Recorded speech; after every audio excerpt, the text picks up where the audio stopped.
Ako'y Gladimil, 6 months nakborod. Ako nga nan akon asawa nga to kami nagkakilala ha FB Messenger nga after 6 months dito na kami nagkita. Pag abot ng 3 ka bulan nga to ko na nasabtan na borod.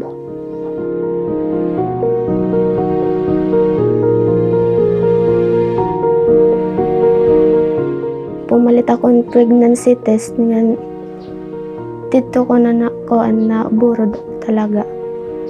Nasabtan ko na borod ako direk maram ko antak bubuhat. Bagan nakonsensya pa kanda ma'am. Ako po si Angelica nga itakon anak tulo ka bulan. Ngaran tak anak Angela.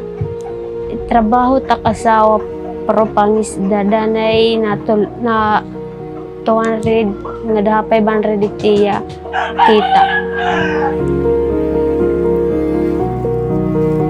Akong ginaabatan borod ako nagsusuka nahihilo.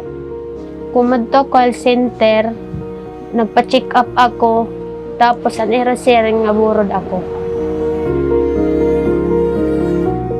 Kana akong ginya kana nagkag-anak nga borod ako.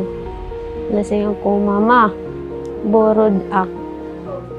Serang lotan akong kag-anak. Kapayat pag kuan nga kukuan niyot na iyo anak nga bubuligan niyo nga duha hit pag padako hiton.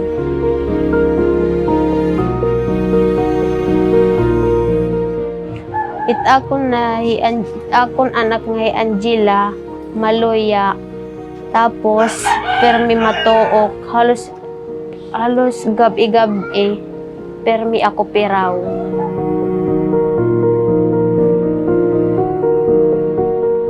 Ako po si Eva Estonido, 30 years na po akong midwife. Sa loob ng 30 taon na pagiging midwife, marami-rami na rin po akong napaanak na mga teenagers. Sa nanganganak na teenager at adult, malaki ang pagkakaiba. Kasi sa teenager, kadalasan na pagkatapos manganak ng teenager, nandun yung pangambang magkaroon ng tinatawag na postpartum hemorrhage. Kadalasan sa mga teenagers, nanganganak ng hindi tama sa oras, mga premature. At ang iba ay ang nagiging baby nila kadalasan ay mga low birth weight.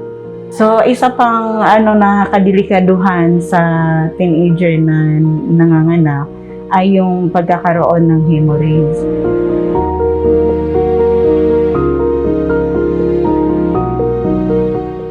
So, ang teenager na nakapanganak na, sa tingin ko o sa opinion ko bilang nanay, talagang hindi pa sila ready physically at mentally para mag-alaga ng isang bata.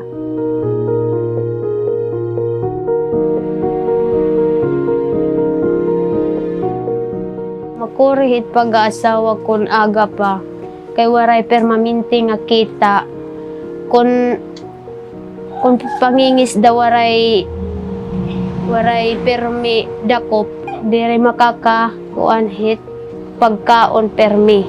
Siya ito nangungutang la kami para may danamon makaon kada adlaw.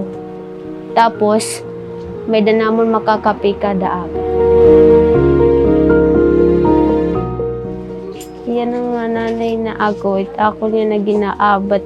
Gingkukurean ako. Kaya gingkukuang tutak anak kung mapapadako ko hiyan maupay o diri. Kung may dahi gayon na makatapos ako, akong karuyag na maging teacher para akong anak makataposin maupay. Matutdoang ko yahin iya pagdako. Ang sumatan ko mama na borod ako. Isughiya ako na kung kay nagsugad. Tas akong papagiyap.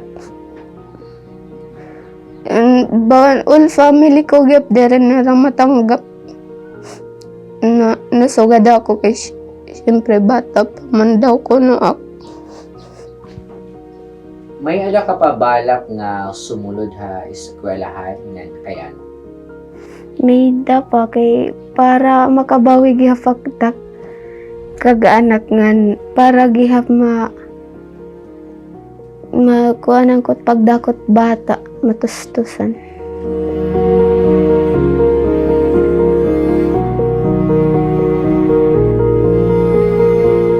May mga kabataan na alam kong mga batang ina at ama na nakakapagtapos, meron din namang hindi dahil doon sa may lalong-lalo na yung batang ina nagkakaroon ng pagkakadibisyon ng atensyon sa pag-aaral at sa pag-aalaga ng bata.